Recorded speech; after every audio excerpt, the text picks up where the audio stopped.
Ever since they came to the island, James had always been suspicious of diesels. He never liked them whatsoever, even the nicer ones. The other engines never understood this. They always asked him about it. But James would always reply with, "They're diesels! Of course I don't like them!" The engines wanted to help him snap out of it, but James was staid. One day, James was sent to help on Edward's branch line. As he waited at the station, Boco roared by with the express. "Wretched diesel, taking our work away." "James, he's just helping." "That's how it starts. Then Sir Topham will get more diesels, and soon we won't be able to run anymore." Before Edward could reply, James huffed away.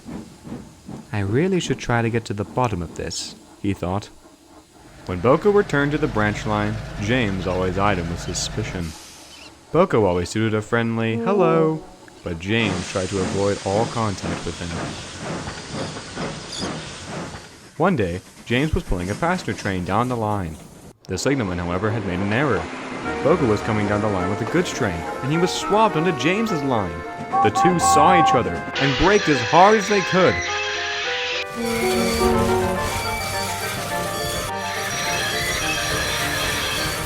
They were not a second too soon. "What are you doing on my line?"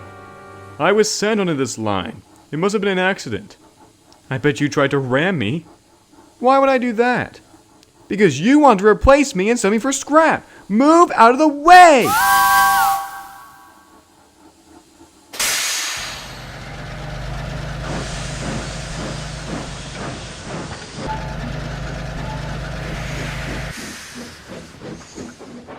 James arrived at the station late. Not only were the passengers angry about the delay, they were also very cross about how James treated Boco, and they complained to Sir Topham Hatt. He strode up to James. "What's all this about the passengers saying you were yelling at a fellow engine?" "With all due respect, sir, that fellow engine tried to ram into me." "I'm quite certain Boco wouldn't do something like that, and I'm sure it was an accident, James." "How do you explain him heading straight towards me at speed, then?" Sir Topham Hatt was in no mood for an argument. "Go to your shed. I think you need some time to think." "With pleasure," and James stormed off. Edward was close by and had heard everything. "I think it's time I break the wall." Edward found James sitting silently in contemplation. "Hello. What do you want?" "I just want to talk about something." "Is it how I treat Boco?" "Sort of. It's just, why are you so unwelcoming to diesels?" "You know what the answer is." "James, I know is deeper than that." James took a deep breath. "Edward, I don't really hate diesels. I'm afraid of replacement. I don't want that to happen to me." "But Soto is a sanctuary for steam. You have nothing to worry about." "I know, Edward, but one day I'll wear out. One day I won't be useful. I'm starting to feel it. I can't pull trains like I used to, and the fear of being replaced by a diesel is still alive and well in me. Sir Topham Hatt has already downgraded me to lighter trains, while diesels have been doing much more of the heavier work. I try my best, but I know it'll come to an end one day. I don't want to retire. I don't want Sir Topham Hatt to see me as old and only good for preservation. I want to be able to pull trains like I did straight out of the works. But those days are over. You especially would know. So there you go. That's why I hate diesels. And it's not even a reason to hate them." Edward looked at the red engine, astonished with what he had just said. "I know how you feel. I was already old whenever you arrived, and I was getting even older only a few years after you arrived. I feared retirement too, but after finding more of a place on the railway after getting my branch line, all those thoughts disappeared.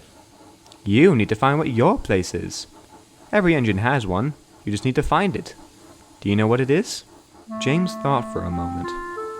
"I honestly think it's on the main line, with Gordon and Henry, and all my other friends I've made." "Then that's where you shall stay. Please tell Sir Topham Hatt how you feel. I'm sure he will understand and he will work around it with you. Also, I want you to be nice to Boco, or any other diesel. The majority of all the new engines will be diesels, so you will have to get used to them. Know that they're not here to replace you or take away your work, rather make things more efficient and easier for us aging engines." James had a small grin on his face. "Thank you, Edward. Just having someone to go through my troubles with has given me some peace." That's great. Tomorrow I want you to come to our line with fresh eyes and give Boco a fair chance. Understood? Yes. Wonderful. I'll see you tomorrow, James. And Edward puffed away to collect his next train. After their talk, James became a hard worker once more. He apologized to Boco, who accepted his apology immediately. He gave all the new diesels a fair chance to prove themselves worthy members of the railway. Sir Topham had assigned James to work on the main line more, handling goods and passengers. James is very happy with this, and is very happy to have a friend in Edward.